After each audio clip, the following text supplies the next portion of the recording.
Гласот на Америка на македонски. Преку една деценија вашиот прозорец кон САД. А сега, директно од студиото во Вашингтон.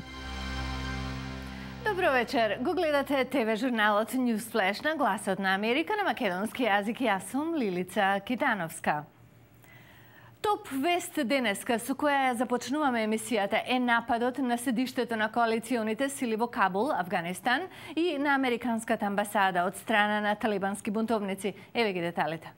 Талибанските бунтовници ја презедоа одговорноста за Сирија напади кои се во тек во афганистанскиот главен град, чија цел се седиштето на меѓународните коалициони сили и згради на локалната власт. Во нападите имало силни експлозии и пукотници од оружје во близина на седиштето на ИСАФ во Кабул. Медиумските извештаи велат дека насилството е концентрирано во централниот дел на Кабул, во близина на квартот каде живеат дипломати. Талибан објави дека почнува масивен самоубиствен напад врз владени згради и разузнавачката служба на земјата. 8 кандидати за председател од редовите на републиканците дебатираа за социјалните програми, имиграцијата и војната во Афганистан на втор настан неделава, во време кога се загрева трката за прелиминарните избори во 2012-та. На дебатата организирана од CNN и Tea Party во сојузната држава Флорида имаше прашања од конзервативни гласачи во публиката преку интернет и од неколку други сојузни држави.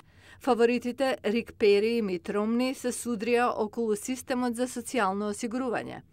А сите кандидати за Афганистан се согласија дека САД треба да ги повлечат своите војници од земјата.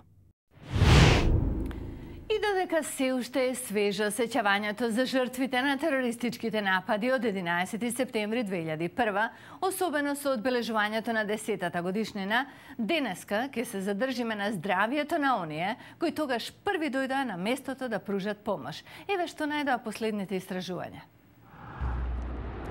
Кога кулите близначки на Светскиот трговски центар се урнаа од нападите на 11 септември, огромни облаци чад и прав го исполнија воздухот со токсични химикалии. Полицајците и пожарникарите беа тие кои беа во првите редови за да помогнат во спасувачките напори. Сега студиите покажуваат дека голем број од нив најверојатно имаат трајни последици по здравјето со болести поврзани со нивното искуство тој ден. Доктор Майкл Крейн раководи со програмата за здравство при болницата Маунт Синај во Њујорк. Тој изјави дека третман во болницата добила околу 20.000 работници кои биле изложени на опасните материи. Астма, ринитис, воспалување на носот, ларингетис, синуситис, покачена телесна температура и болки во пределот на лицето. Сите овие болести кај овие луѓе се хронични.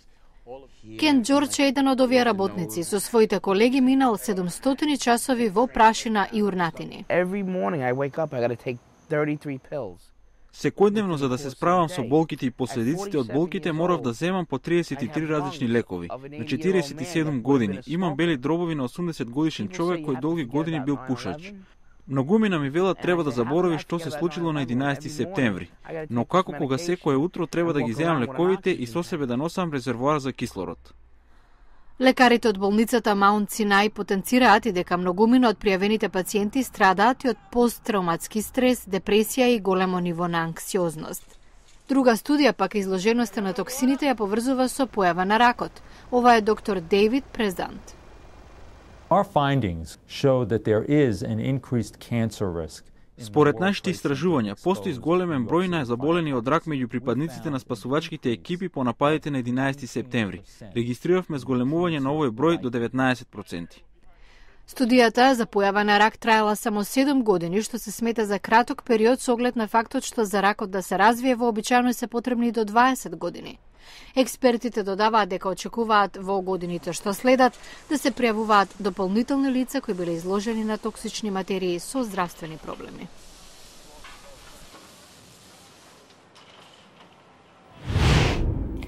Ако вашите трошоци за храна годинава беа особено високи, не сте сами. Најновиот индекс за цената на храната во светот на Обединетите нации е речиси непроменет во однос на рекордно високиот во јануари.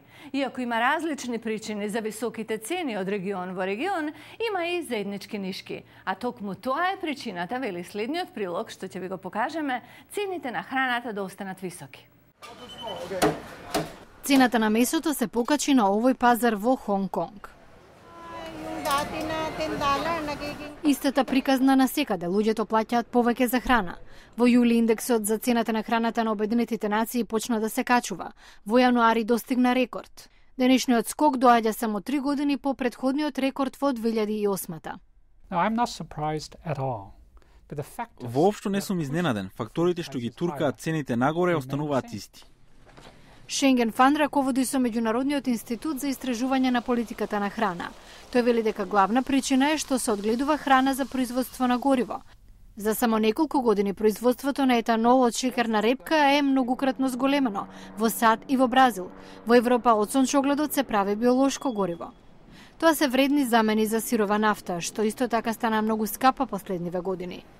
Економистот од Универзитетот во Ајова Дермонд Хейс вели дека храната и горивото денес се поврзани на два начина. Зголемување на цената на нафтата ја зголемува цената на храната, но и со замената на храна за енергија се зголемуваат транспортните трошоци. Во меѓувреме побарувачката за храна расте, каде се зголемува просперитетот и семејнова исхраната, вели Шенген Фан. Од друга страна потребни се неколку килограми жито за производство на 1 килограм месо. Сега фармерите треба да произведуваат повеќе за прехрана на населението, но и времето не соработува.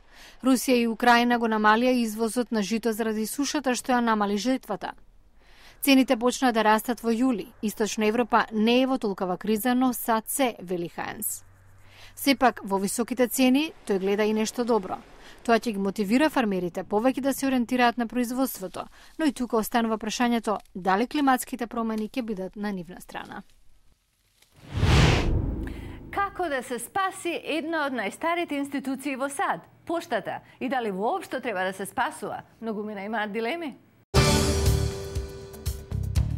Утре во Newsflash, умира ли американската пошта? Како да се спаси службата кога сите комуникации се електронски?